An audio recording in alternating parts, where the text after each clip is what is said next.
Coucou la famille, bienvenue sur la chaîne. Heureux de vous retrouver aujourd'hui pour une nouvelle vidéo. Le Real qui s'impose tranquillement à la maison 2-0 face à Granada. Performance collective aboutie de la part de notre club. Aujourd'hui, le Real Madrid n'a pas vraiment eu à s'inquiéter face à Granada. Granada, ils ont entamé un match, ils ont tout mis pendant 5 à 10 minutes. Ils ont essayé de mettre un petit peu de pression sur le camp du Real Madrid. Heureusement, le double pivot Federico Valverde et Toni Kroos a su tenir le choc. Rudiger en 1 contre 1, je le répète, c'est le meilleur défenseur pour moi actuellement au monde en 1 contre 1, peut-être avec Araujo. Mais franchement, la défense a été solide. Il y a eu peut-être ce coup franc où voilà, la balle a frôlé le but, mais après ça, il n'y a pas vraiment eu grand danger. À part peut-être Brian qui a essayé de débouler sur le côté de Cavani. Mais comme je vous dis, Cavani, il a retrouvé une seconde jeunesse et c'est très compliqué de prendre Cavani, même par la vitesse. Donc, performance aboutie de la part de nos Madrilènes aujourd'hui. Maintenant, moi, j'aimerais juste qu'on m'explique certaines choses. Parce que déjà, on va commencer d'un point de vue tactique. Je vais vous montrer une image et cette image ça me dérange. On est à 1-0, on est à la 33e minute, 32e minute. Phase de relance de la part de Granada. On regarde l'action ensemble. On voit les trois de devant. Brahim Diaz, Rodrigo et Ocelo. Le gardien à la balle. Est-ce qu'on peut m'expliquer ce que Rodrigo fait à la place de Ocelo? Pourquoi c'est Ocelo qui va faire le pressing sur le défenseur droit de Granada? Pourquoi? Est-ce que, si vous avez regardé le match, vous avez pu voir que Ocelo s'est rapidement trouvé isolé sur le côté gauche en plusieurs fois? Moi, je dis juste une chose. Il y a des profils, je le répète encore une fois. C'est pas la première fois que je parle sur ma chaîne. Et je le dis parce que moi, sur ma chaîne, j'aime parler tactique. Ocelo, c'est un profil atypique. C'est vraiment un profil atypique. C'est un buteur, bon de la tête, mais qui est un attaquant de fixation. Pour vous faire un résumé plus global, c'est un profil à la Olivier Giroud. Maintenant, je vais vous poser une question. Si vous regardez le football, est-ce que vous pensez que vous allez regarder le Milan AC? Est-ce que vous avez déjà vu Léao à la place de Giroud? Non. Léao reste sur son côté. Parce qu'il sait comment, parce que le Milan AC sait comment fonctionner avec Giroud. C'est-à-dire que Giroud, c'est un attaquant de fixation, il faut centrer pour le trouver. Il faut aller le trouver en première intention. C'est un petit peu pareil pour Lewandowski. C'est un attaquant qu'il faut trouver en première intention. Ce n'est pas son rôle de dézoner à tout bout de champ. Tout ça parce que l'équipe n'a pas un système adapté à ce joueur-là. Parce que vous devez comprendre quelque chose. Dans le football, il y a des joueurs qui ne peuvent jouer que dans un seul système. Il y en a qui ne peuvent jouer dans aucun système. Exemple simple, Valère Germain à Marseille. On a deux attaquants, un attaquant, bon bref, passons, on ne va pas parler de Valère Germain aujourd'hui. Ocelo, aujourd'hui, si je devais le noter dans le match, je ne lui donnerais même pas 3. Ocelo, il a été très nul. Très très nul. Mais comme je l'ai dit, Ocelo, on t'aime bien, on veut que tu sois un buteur. Mais je suis désolé, quand je regarde Ocelo dans l'équipe, est-ce que je dois critiquer Ocelo ou est-ce que je dois critiquer l'équipe? Ou est-ce que je dois critiquer l'entraîneur qui ne met pas un système afin d'adapter Ocelo? Moi, je suis d'accord que le jeu proposé en attaque, le dynamisme qu'apporte Brahim Diaz dans ce 11 de départ, voilà l'incorporation de Brahim Diaz, la manière dont il se bat pour récupérer les ballons, Rodrigo qui retrouve Rodrigo qui retrouve sa forme, Bellingham qui donne tout sur le terrain, Valverde pareil, Toni Kroos dans son rôle de maestro, deep line playmaker, il organise le jeu, il fait ce qu'il a à faire. On a une défense avec un Ferland Mendy, et ça passe, mais bon, aujourd'hui c'était assez correct. Une défense centrale très solide à la bas Rudiger, et à droite on a un Cavani très serein, et dans les buts on a un Lunin clean. Encore un autre clean sheet de la part de Lunin, pour préciser. Donc, quand tu vois ce système, tu te dis, ok, d'accord. Maintenant, Ocelo. Pourquoi sur les phases de relance, Ocelo se trouve sur le côté gauche?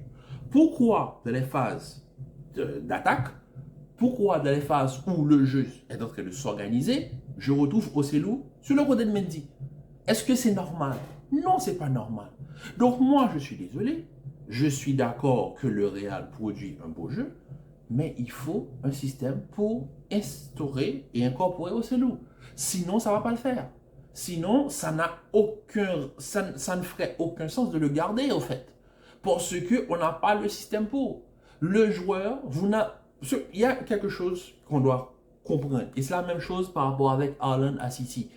Il faut que l'équipe s'adapte à Ocelot. Et il faut que Ocelot s'adapte à l'équipe. Mais le problème, c'est qu'on voit qu'il essaie de s'adapter. Mais les gens bougent tellement que Rodrigo se retrouve facilement à sa place et que lui, il se retrouve isolé sur le côté gauche. Quand, sur certaines phases, il essaie de rester dans sa position, il essaie de faire des appels, les deux bougent tellement autour, la ligne défensive suit les deux, ils suivent, la ligne défensive obligatoirement monte sur les deux porteurs de balle, ça fait que Ocelot se retrouve rapidement en jeu. Moi, je dis juste une chose, si vous voulez incorporer Ocelot dans le 11 de départ, si c'est ça le plan, ou si je ne sais pas ce que c'est, il faut mettre un système où tu te dis, Rodrigo, reste à gauche, ne rentre pas dans l'axe, laisse l'espace à Ocelot. Ocelot, c'est son espace à lui.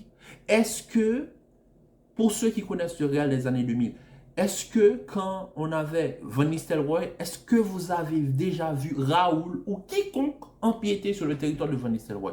Non. Non. Quand on avait R9, c'était pareil. Il n'y a personne, vous n'allez jamais voir Beckham à la place de Ronaldo. C'était pas possible.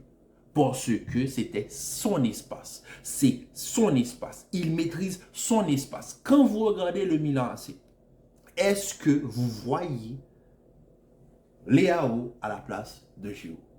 Non. Parce que l'équipe s'adapte à l'attaquant. Quand on regarde City, Haaland, la plupart du temps, Haaland, il dézone, mais il n'est pas sur le côté. Haaland, il est encore dans la surface, mais il est entre les défenseurs. Ocelot, je pense qu'il est complètement perdu sur le terrain. Et c'est terrifiant, parce que pour un numéro 9, après la performance un petit peu catastrophique qui nous a conduit face au Napoli, ce match-là aujourd'hui, ça ne va pas le mettre en confiance. Mais pas le mettre en confiance du tout. Il faut comprendre. Moi, si c'est comme ça, mais ne le mettez pas sur le terrain. Ne le mettez pas sur le terrain. Si c'est pour faire ça, je préfère commencer les matchs avec tout sauf Ocelot. Même Ceballos. Franchement, non, franchement, aujourd'hui, je n'ai pas compris que sur plusieurs phases, construction, finition et relance, je trouve Ocelot sur le côté. Et ensuite, Bellingham. Bellingham, il est blessé à l'épaule. Est-ce que c'était nécessaire de le faire enchaîner 90 minutes? Encore une fois, face à Granada.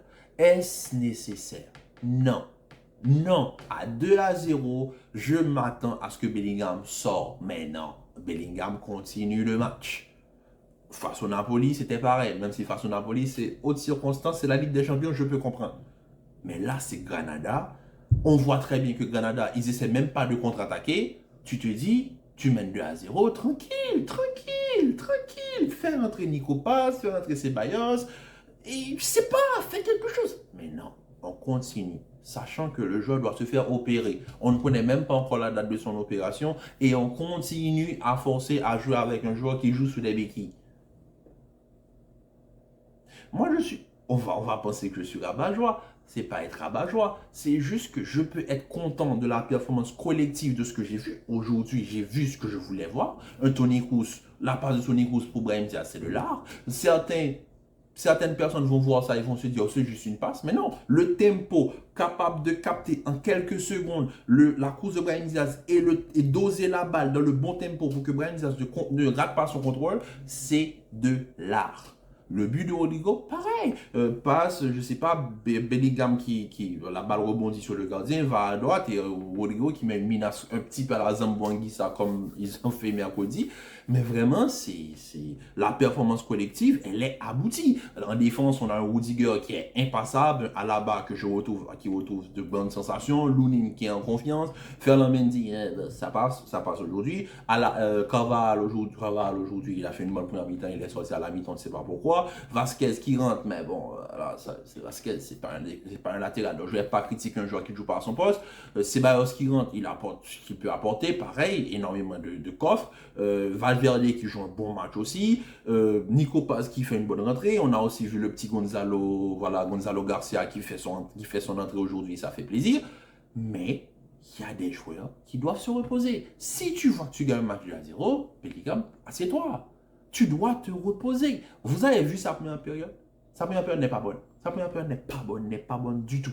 Je ne vais pas dire qu'il était nerveux, mais je voyais que ce n'était pas le jeu de Bellingham qu'on connaît. Il était un petit peu en retard, il était un petit peu agacé, je ne sais pas pourquoi. On ne va pas parler de l'arbitrage en Liga, mais quand même, c'est compliqué. Pour moi, il fallait du repos à Jude Bellingham, sachant qu'il vient d'enchaîner 90 minutes face au Napoli. Ensuite, en parlant de la première période, j'aimerais juste revenir sur une action. L'action, je vais vous la mettre là maintenant. On voit, il y a ce but que Bellingham rate en première période. On voit très bien que Brahim Diaz lit parfaitement l'action, il va la remettre à Bellingham dans l'espace indiqué par le carré. Regardez Ocelou. Ocelou, il m'a fait quelque chose que je n'ai pas compris. Je n'ai pas compris du tout. Je vais vous la montrer sur l'autre image. L'autre image, c'est que quand Bellingham prend possession du ballon, Ocelou ne s'arrête pas. Ocelou fait une course en retrait. Je n'ai pas compris. J'ai pas compris du tout l'appel. Parce que, au fait, quand Bellingham, la manière dont il est pris là par le défenseur, c'est soit il va tirer, soit il va chercher un penalty, soit il rate son tir. Et c'est ce qui s'est passé. Ocelou, au lieu de prendre l'espace entre les deux défenseurs pour aller offrir un tapping, pour aller offrir une solution de passe à Bellingham, il fait une course en retrait. J'ai pas compris l'appel d'Ocelou, au fait. Et c'est là que je me dis, le joueur, les matchs s'enchaînent, il a des minutes, il n'a pas les stats, il n'a pas la confiance, sa performance face au Napoli était catastrophique, il marque son but, il demande pardon, et aujourd'hui, après ça, on va dire que je suis rabat-joie, mais non, le joueur n'est pas en confiance. Il ne sait pas où se positionner par rapport aux autres. C'est compliqué, et moi, ça me fait très mal de le voir souffrir autant, parce qu'il souffre. Qu'on le veuille ou non, le gars peut être là à toucher son argent. Je suis désolé, il n'a pas les stats de professionnel là. Oui, il marque 5 buts en Liga, 5 ou 6 buts en Liga, peut-être, mais ce n'est pas suffisant pour un numéro 9. En plus, tu joues au Real Madrid.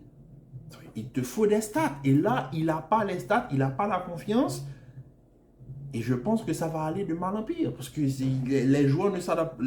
Du moins, il y a un problème quelque part. Et je vous dis, si c'est pour continuer dans cette lancée, dans cette voie, vaut mieux le mettre sur le banc. Parce que ça n'ira nulle part avec Ocelou. En tout cas, moi aujourd'hui, je suis très ravi de la victoire du Real Madrid. On reprend la première place face à Girona hier qui s'est imposé 2-1. Maintenant, voilà, on continue notre lancée en Liga. On est premier, on avance et on verra sur les prochains matchs est-ce qu'on arrivera à tenir le choc et commencer l'année 2024 premier de la Liga. Donc sur ce, la famille, je vous dis à très bientôt pour une nouvelle vidéo. Commentez, likez, partagez. Restez en paix et en santé, portez-vous bien. On se dit à très vite pour une nouvelle vidéo. Peace.